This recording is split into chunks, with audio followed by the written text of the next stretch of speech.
మీకోసం తెచ్చింది necklace Mela flat 9.99 VA తో నవంబర్ 29 నుండి డిసెంబర్ 7 వరకు హిల్స్ బ్రాంచ్ త్వరలో ప్రారంభం. రమగారు నమస్తే జయ. రమగారు, సంకటహర చతుర్థి దీని యొక్క విశిష్టత, ఆ రోజు అసలు మనము ఆచరించాల్సిన విధి విధానాలు, ప్రత్యేకమైన పూజలు అందరూ చేసుకోవచ్చా, ఏంటి రమగారు అసలు? ప్రతిసారి మాట్లాడదాం జయ. మనం ప్రతి సంవత్సరం వినాయక చవితి అప్పుడు ఇది చెప్తూ ఉంటాం. సంకటహర చతుర్థి అంటే నెలకి 2 చవితులు వస్తాయి. మనం ఎట్లా వెళ్తాం, మన కాలం ఎలా నడుస్తుంది, మంది డేట్ల ప్రకారం పోతుంది. అవును, 1, 2, 3, 4 నుంచి 30 దాకా లేదా 31 దాకా, కొండకుతో 27, 28 దాకానే.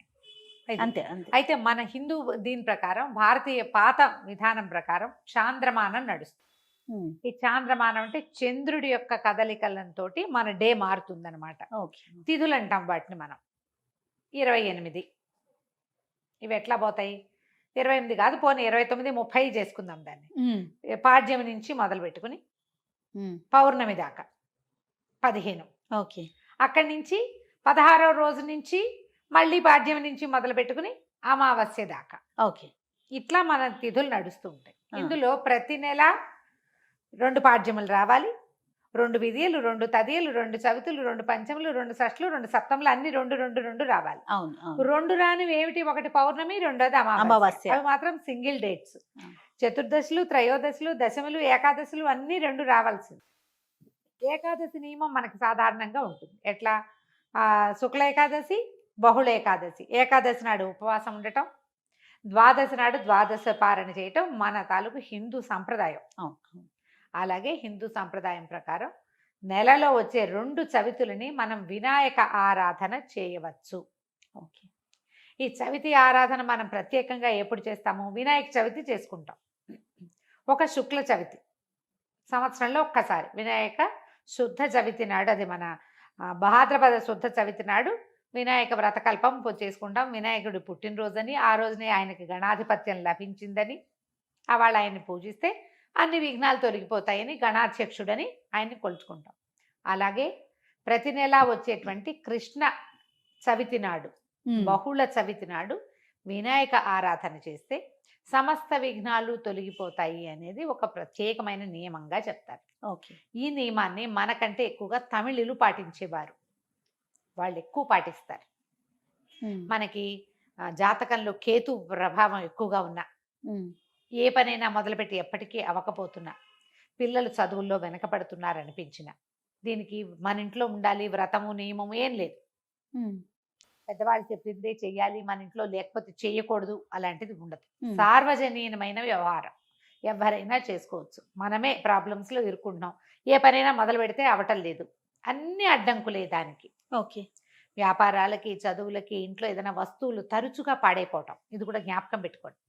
మిక్సీ రిపేర్ చేయిస్తావు, వెట్ గ్రైండర్ పడుకుంటుంది. దానికి ఏదో చేయిస్తావు, వాషింగ్ మెషిన్ ప్రాబ్లం వస్తుంది, అది అయిపోయింది, సూయింగ్ మెషిన్ పడుకుంటుంది. ఇట్లా రిపేర్లు చేస్తూ ఉన్న వాళ్ళు ఉంటారు చూడు. నేను కూడా ఉన్నా ఆ లిస్ట్ లో. అవునండి. నేను ఒకటి రిపేర్ చేస్తే ఇంకోటి వస్తుంది. ఒకటి మొదలు పెడితే పాపం లిస్ట్ వస్తుంది, వస్తూనే ఉంటుంది. మా వాళ్ళ ఇంట్లో ఎక్కిరిస్తున్నారు, ఒకటి రిపేర్ చేయకుండా ఉంచుకుంటే అది ఒకటే ఉంటుంది నీకని. అట్లా ఒకటి వస్తుంది. ఏమీ లేవనుకో, మెళ్ళ పెట్టుకుంటే నల్ల పసలు కొలిసేనే టిక్కని విరుగుతుంది, ఆ పస విరిగిపోతుంది. నిజంగా నిజం రఘు గారు. చెవిదుద్దులు సీలలు విరిగిపోతాయి. కొంతమంది జాతకాలు ఉంటాయి చూడండి, ఒక వరుసగా వస్తాయి, ఆగితే మళ్ళీ ఆగిపోతాయి. 2 సార్లు 2 బంగారపు వస్తువులు అయినాయి. ఓ వారం ఏమో ఒక 15 రోజుల్లో ఒక మొదటి ఫోర్ట్నైట్ లో చెవిదుద్దు సీల బిళ్ళ విరిగి చేతిలోకి వచ్చింది, పొల్లేమో ఆ గొట్టంలో ఉండిపోయింది. ఇదేమిట్రా ఇలా అయింది, దీన్ని చేయించాలి అనుకుంటున్నా. సరిగ్గా 15 days తిరగగానే చిన్న గొలుసు ఒకటి పెట్టుకుంటాను నేను, హుక్ దగ్గర విరిగింది. దాన్ని రిపేర్ చేయించా, చెవిది ఈ గొలుసు విరిగింది. గొలుసు ఇంకా రిపేర్ చేయించలేదు, ఉంచారు. మళ్ళీ ఇంకోటి వస్తుందని. నెక్లెస్లు అవి లింకులు ఊడిపోతే ఏం చేస్తాను, అలా అనిపిస్తుంది నాకు. ఇలాంటి వాళ్ళు వీళ్ళందరూ సంకటహర చతుర్థి చేసుకోవచ్చు. సంకటహర చతుర్థి చేసుకుంటే బిజినెస్లో ఇబ్బందులు, చదువుల్లో ఇబ్బందులు, చిన్న చిన్న ప్రమాదాలు, ఇళ్లలో ఏ పని అనుకున్నా అవకపోటాలు, వీటన్నిటికీ సమాధానంగా ఉంటుంది. జాతకాల్లో అయితే మాత్రం కేతువు తాలూకు ప్రభావం ఉన్నప్పుడు, కేతువుతోటి ఇబ్బందులు పడుతున్నప్పుడు, గ్రహస్థితుల్లో కేతు ఉన్నప్పుడు కూడా మనం ఇది చేయమని చెప్తారు. ఏదైనా ఇంటి ప్రయత్నం చేస్తున్నప్పుడు ఆగిపోతుంది, అప్పుడు కొన్ని వారాలు మొక్కుకుని మనం కొన్ని నెలల పాటు చవితులు చేసుకోవచ్చు. ఈ చవితి చేసుకోవడానికి పెద్ద విశేషమైన చేత ఏమీ లేదు. సింపుల్ వినాయక పూజే. ఓకే. దీనికల్లా పగలు ఉపవాసం, చుక్కలు కనపడ్డాక భోజనం. ఆ చుక్కలు కనపడ్డాక ఉండ్రాళ్ళు కుడుములు చేసి బియ్యపు రవ్వతోటి చేస్తాం కదా, అవును. అవో మీ ఇళ్లలో ఎలాంటి అలవాట్లు ఉంటే పాలతాకలే పెడతాం వినాయకుడికి అని మీకు అలవాటు అనుకో, పాలతాకలు పెట్టండి, మన అలవాటు ప్రకారం పెట్టుకోవచ్చు. కుడుములో ఉండ్రాళ్ళు ఆయనకి నివేదన చేసి నమస్కారం చేసుకుని చంద్రుని చూసి అన్నం తినేసేయచ్చు. పగలు ఉపవాసం ఉండే సంకష్టి అంటారు. మహారాష్ట్రియన్స్, కన్నడిగులు బాగా చేస్తారే? బాగా ఎక్కువ ఉంటారు. మన వైపు తక్కువ, కానీ మన వైపు కూడా ఇప్పుడు కనపడుతున్నారు బాగా. నాకు కూడా అలవాటు ఉంది, నేను చేస్తాం.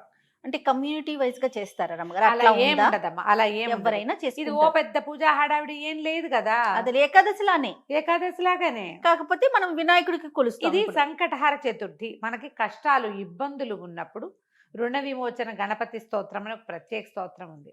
ప్రణమ్య శిరసాదేవం గౌరీపుత్రం వినాయకం, ఇలా స్టార్ట్ అవుతుంది.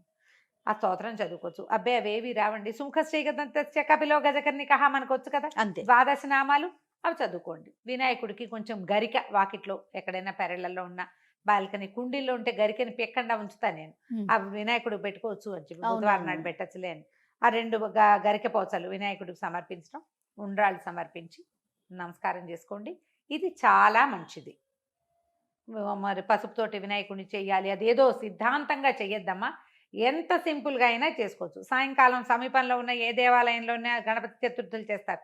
అన్ని చోట్ల వినాయక ప్రతిష్ట ఉన్న ప్రతి చోట సంకటహర చతుర్థి పూజ చేస్తారు. వెళ్ళి గుళ్ళో పూజ చేయించుకోండి, హాయిగా ఇంటికి వచ్చి భోజనం చేయండి, అంతే. కుడుములు ఏమైనా ఉండి మీ గుళ్ళో వాళ్ళు ఒప్పుకుంటే, ఆ దేవాలయం పద్ధతిని బట్టి కదా, ఒప్పుకుంటే మీరే కుడుములు తీసుకెళ్ళి స్వామివారికి అక్కడ నివేదన చేసి అందరికీ ప్రసాదం పంచిపెట్టండి.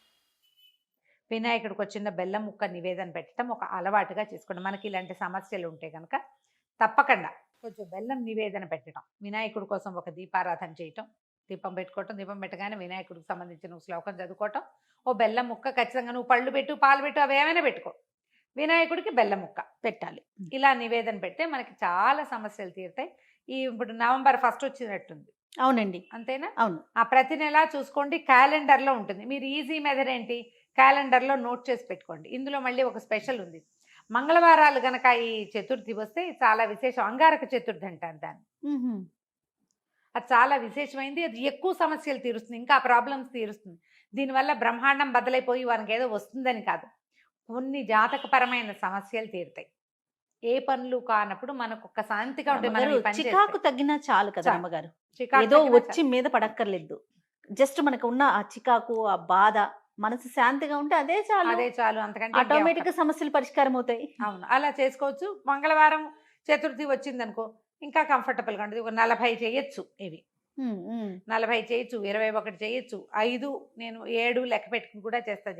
ప్రతి నెల సంకటహర చతుర్థి నాడు పొద్దున్నే మా అక్కయ్య నేను ఒకళ్ళొకళ్ళు గుర్తు చేసుకుంటాం ఇవాళ చతుర్థి అని. ఓకే, జ్ఞాపకం చేసుకుని మా ఇద్దరికి అలవాటు ఉంది. నాకు కొంచెం వినాయక ఇవి కూడా ఎక్కువ కదా, ఎక్కువ శ్లోకాలు చదువుకుంటాను. నేను చిన్నప్పుడు చదువుకున్న తొండమున ఏకదంతమును కూడా చదువుతారు రోజు నేను. నాకు అది అలవాటు. ఎవరి అలవాట్లు వాళ్ళవి కదా, మీరు అలవాటు చేసుకోండి. ఏదైనా ఇలాంటి సమస్యలు ఉన్నప్పుడు ఇట్లా చేసుకోవచ్చు. ఇది కొన్నాళ్ళు చేసి మానేయచ్చా లాంటి ప్రశ్నలు వస్తాయి ఎంతసేపు.